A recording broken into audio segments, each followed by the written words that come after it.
Well, hello all. Thank you for tuning in to We'll Fix It Team. That's right. You're the team. I'll be doing the fixing. Hopefully that helps you do the fixing. Maybe we can fix things together. All right. So you've got a vehicle that's idling improperly.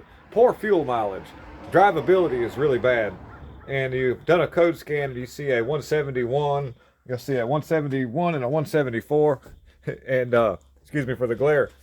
Well, let me show you a few things. Now, this just so happens to be an '05 Ford, but those codes, when they say system bank lean, then it'll say something about oxygen sensor or some other stuff, aim yourself more towards the lean code.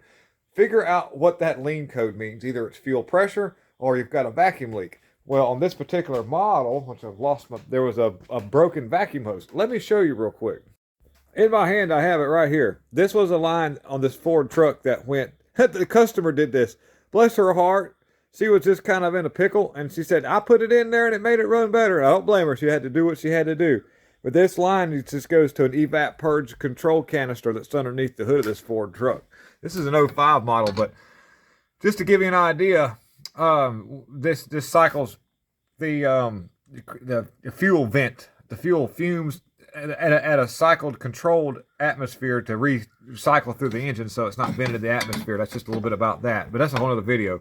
Vacuum leaks can occur from any vacuum setup that has a line or something, a connection point, and intake plenum seals can leak where the manifold bolts to the motor, because you've got rubber seals there's a place they can leak.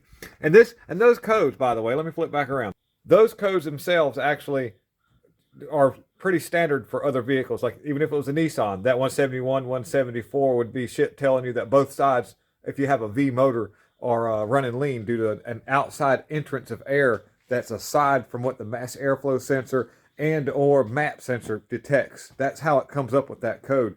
When you get that outside source of air, the computer has to really rely on things like the oxygen sensors and throttle position sensor to kind of make up for the fact that we've got air entering outside of what's calculated going into the engine for whatever reason. That may be a vacuum leak, or you could have a bad sensor that's reading out of range.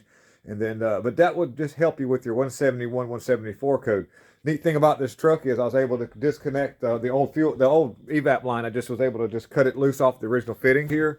And on this Ford truck, this 2005, it's got the 5.4 3-liter Triton, 3 valve Triton motor in it, and I was able to I didn't even take the fittings off of the places where they were on, because I was just able to take a knife and just kind of cut down the side, take the line off there, and there's a connected right over here onto the back side of the intake, it wasn't hard to get to. It took me longer to do the video than it is to fix this truck. And neat thing about it is, off of the old evap line, there was a little Dumaflachi that kind of held the line steady back here at the intake, and you can actually reuse this piece. Cut the old whatever that thing's called, zip strap, cut that off, and you can slide this back on, and then you can reconnect that and then secure that line that you had to replace at the back of the engine. So I hope that helps if you've got a vehicle that runs kind of poor and not idling very well, poor fuel mileage, and you also can hear sometimes you'll hear a noise that sounds a little off under the hood, like somebody's going, shh, be quiet. Shh. That's the engine making a vacuum leak. Thank you guys for tuning in. We'll Fix the Team. I'm out.